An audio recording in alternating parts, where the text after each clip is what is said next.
The next speaker was a member of a step dance team in college. Please, everyone, welcome Benjy. I'm really excited to be here today to talk about this topic. Over the course of the past 2 or 3 days, if you've attended the workshops, we've learned some really amazing techniques from some of the most talented people in our community, and that's really awesome.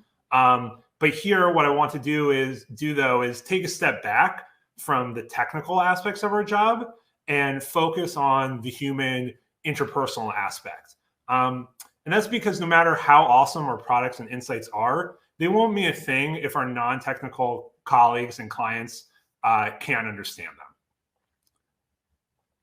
So to many of our non-technical colleagues, what we do is a complete mystery. And I've found that it fosters a strange mindset.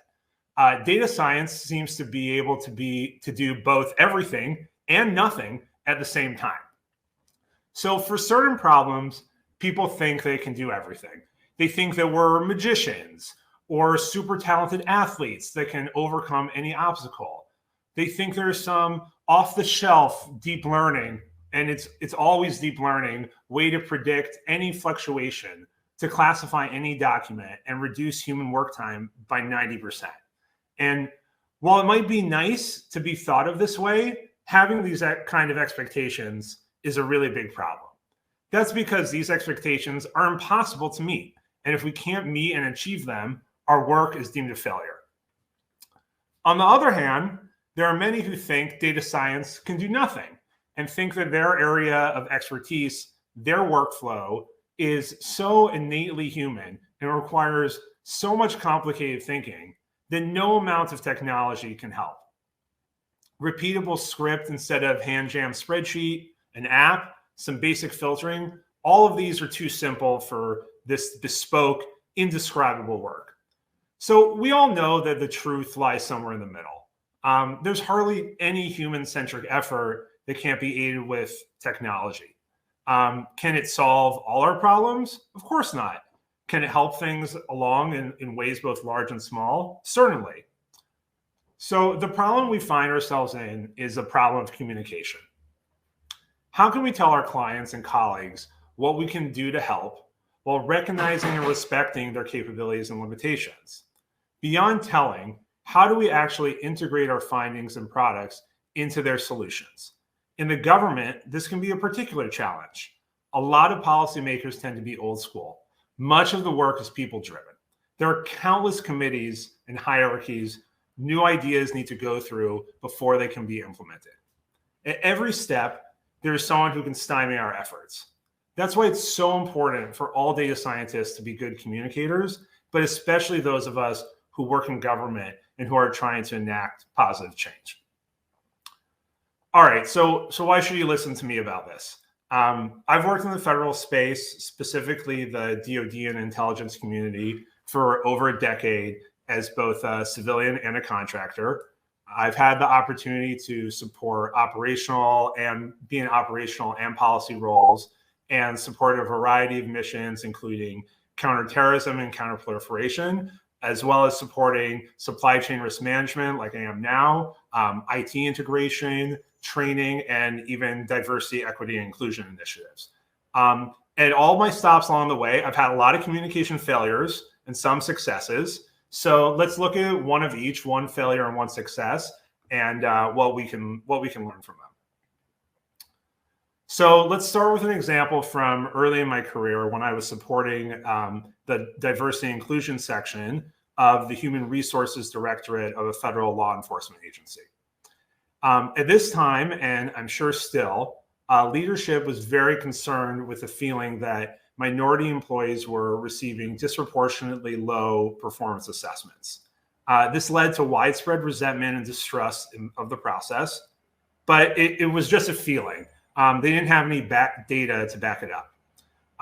So when I heard about this in a meeting with the chief, I immediately said, I can see if that's true. Let me get to work. I knew that we could test our hypothesis that minority employees receiving disproportionately low scores through a chi-square test. So when I give this talk to students I go into the details about how I got the data and so on, but I'll cut to the chase here. These scores were not due to random chance, like p-value of 0.000001. And when I got this result, I was really stoked. I had the data the chief wanted, and it confirmed her thinking. I wrote up a report and I put a presentation together and set up a meeting to talk to her. And it was a total dud. I tried to explain it, but it just didn't land.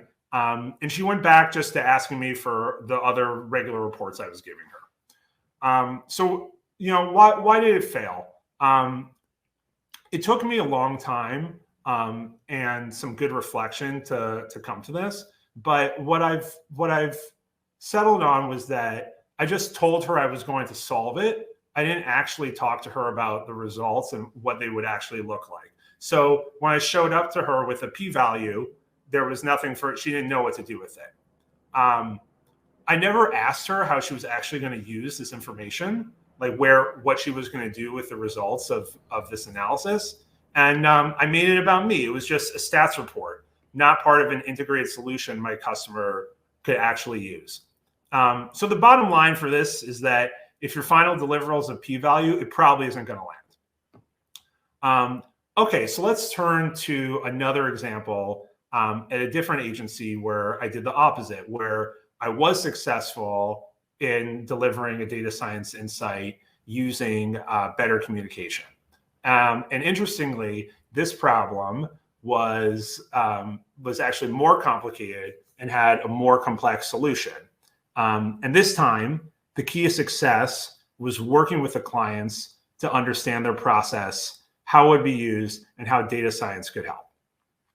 So every year, this agency would devote a large percentage of its budget to grants for R&D. But previous year's grants proposals were kept in a folder as Word documents with just alphanumeric codes as the names of the files. So basically, it was impossible beyond remembering from past years if a new proposal was like any former proposals. They had no way of comparing past proposals to new ones, no way of knowing if they had awarded something similar in the past and if it was a success or failure, or if they hadn't awarded something similar in the past, how was the new proposal different? How might it actually change things? So the solution we came up with was to read all the reports in and use Doc2Vec to take a current grant and compare it to all previous year's grants and get the top and most similar grants. So to be fair, we didn't use R for this, but we made a Shiny app that used the output. So that's how I'm justifying using this example here. What was really successful about this is that the clients actually used the results of this in the grant awarding process. So why was this successful? I explained from the very beginning what the outcome was going to be and how it could be used. I explained using the minimum necessary info. So like I wasn't talking to them about like skipgram or bag of words or things like that, but I didn't dumb it down either. I explained to them that what we were doing wasn't magic. It was math, cleverly applied to, and that the technique had been in use now for a while. And they actually started using the results of this system in the grant awarding process. Now, to be fair, the client didn't actually use the app themselves. We did. And I'm sure a lot of you who have worked in government space are used to setting up with like BI tools like Tableau or other things like that, where your end customer still ends up having you print out the reports for them to read. All right, so what are like the do's and don'ts then of communicating data science findings to non-experts? Number one is understanding your end user. So what are their strengths and weaknesses? How will they use what you're giving them? I think if you compare the two case studies that I've talked about so far today, you see that in one, there wasn't really much of an effort to understand the process or the end user. And the other, there was a lot of care and effort. And that goes a long way in actually being able to affect change and get what you're producing into action. Really important, especially in government, is understanding your end user's boss. This is so essential because almost every decision will require approval or at least consensus from multiple people and multiple levels of authority. So it's not just enough to understand your end user. You need to understand their ecosystem if you want your product to be successful or your insight to be heard. So number 3 is don't make it about you. So don't do what you want to do what your customer needs. Does that mean sometimes using a less sexy approach so you can explain it? For sure.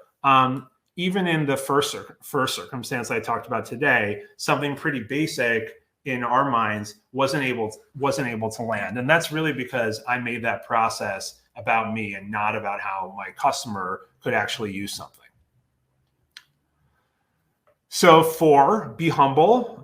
You can only do so much. No matter how smart and talented you are, you're part of a larger organization, and you have to understand that. So we're not going to change the world in a day, and we need to understand how we can contribute while staying grounded. So 5, determine in advance how your product will be used. So this is more tactical, but totally vital.